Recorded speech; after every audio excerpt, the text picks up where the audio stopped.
poppin'? Welcome to a Real Ones Web exclusive. I am Logan Murdoch. That is Howard Beck. We are here to see if your favorite NBA team is real or fake going into this postseason. Let's talk about the Miami Heat, who have basically obliterated the concept altogether of real or fake. You never know what you are going to get, especially last year when they go from a play-in team to dethroning the Boston Celtics for Eastern Conference supremacy and then getting to the finals. Howard, can they do that again this season? Let me put it this way, Logan. I recently was talking to a couple of scouts who had been talking to each other. And when I broke into the conversation at that moment between the two of them had been that neither of them wanted to see the Heat playing their teams in the playoffs. Like, that's the thing with the Heat. It doesn't, like, the record doesn't matter. Offensive rating doesn't matter. Advanced stats don't matter. Injuries don't matter. Nothing matters.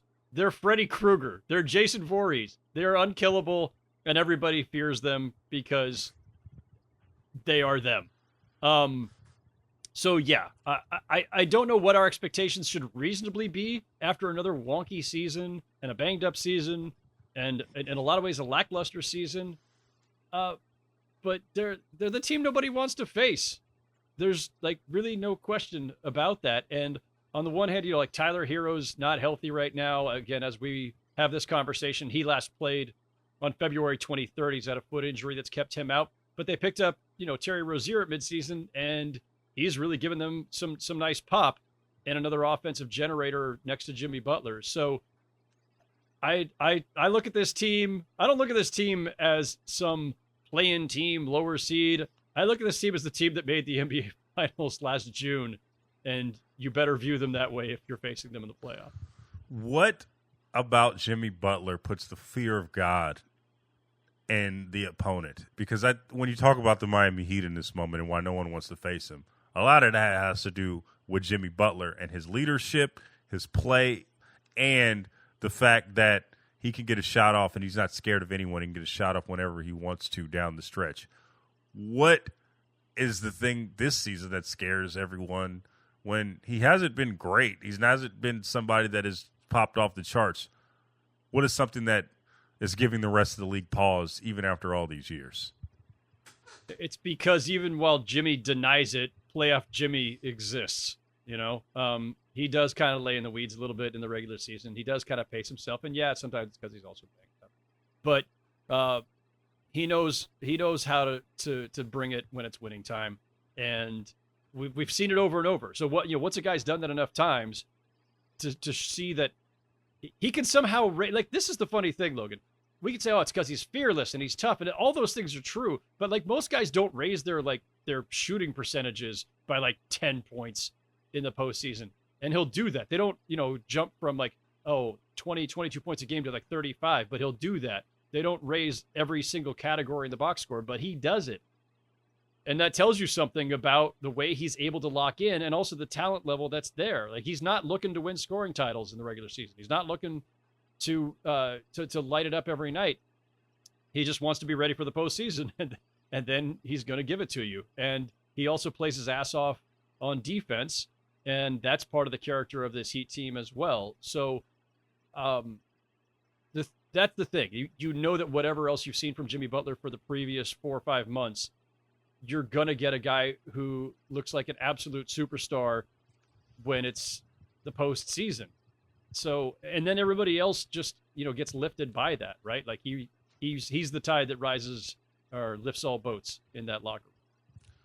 So the thing that's interesting about the Miami Heat is the fact that these runs stave off any chance that the Miami Heat can rebuild in the offseason, right? Because if a team goes to the finals, you can't necessarily break it up, especially where they are with this roster construction.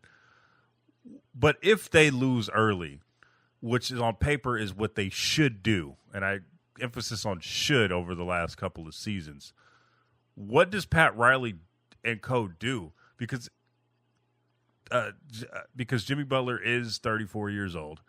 They don't have much beyond him Bam Adebayo is good, but he does have a ceiling.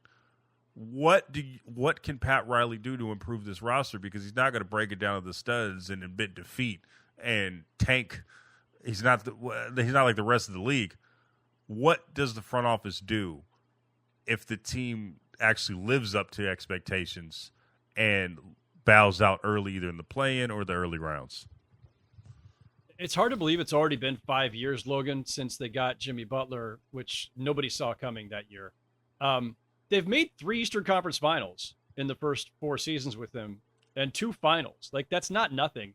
The weird part about that also, though, is they've only finished top 4 once. That was in 21-22 when they had the best record in the East. But they haven't even had home court advantage in any other year in the playoffs, which is really strange.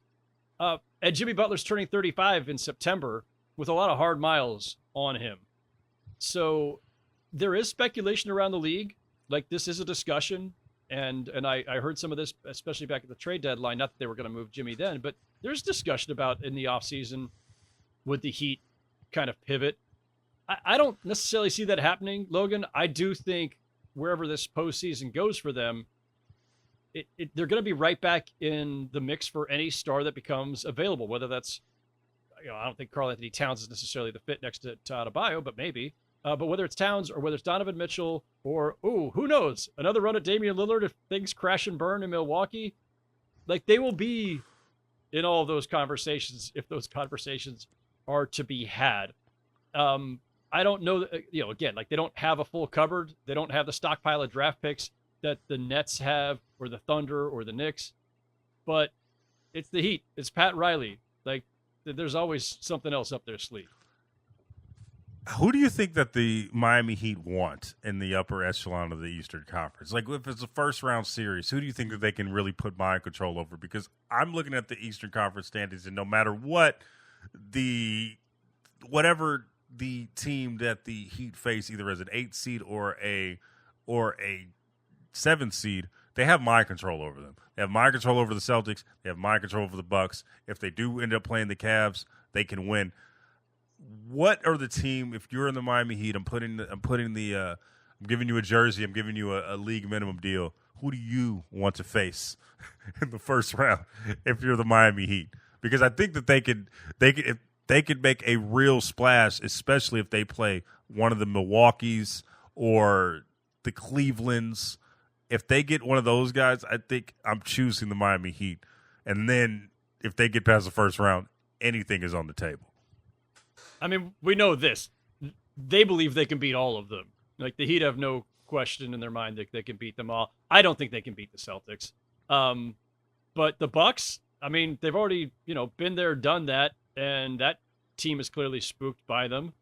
The Cavaliers, had, I think they had more talent than the Knicks last spring and couldn't beat the Knicks and looked, again, like pretty meek in that series. So, like, I don't, pretty much every team ahead of the Heat in the standings as we speak, other than Boston, should probably be trying to avoid them, if at all possible. So, yeah, I think the Heat can pull another first-round upset. And I don't even think it's, in most of those cases, it's not even that big of an upset. If they beat the Bucks, that's technically, I think, a reasonably defined upset. But, like, is it an upset if the Heat beat the Cavaliers or a depleted Knicks team or the Magic or somebody? Like, I don't even consider that an upset. So don't be surprised if we wake up in early May and the Heat are duking it out in the second round again. Or in the Eastern Conference Finals. We will see.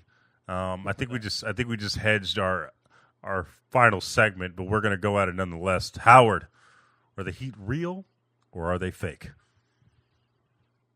Every stat in the world should say fake, but man, they're real. We know they're real, and it's to your detriment if you are expecting otherwise from them, because they're going to come up and bite you in the butt again. I'm scared as hell of the Miami Heat. They are real as they come. And even when you say they might not beat the Celtics, I believe you that they shouldn't beat the Celtics, but I'm not even ruling that out. That's just where we're at right now. That's how scary they can be in a postseason series. They're real. We know this. It's Stanch.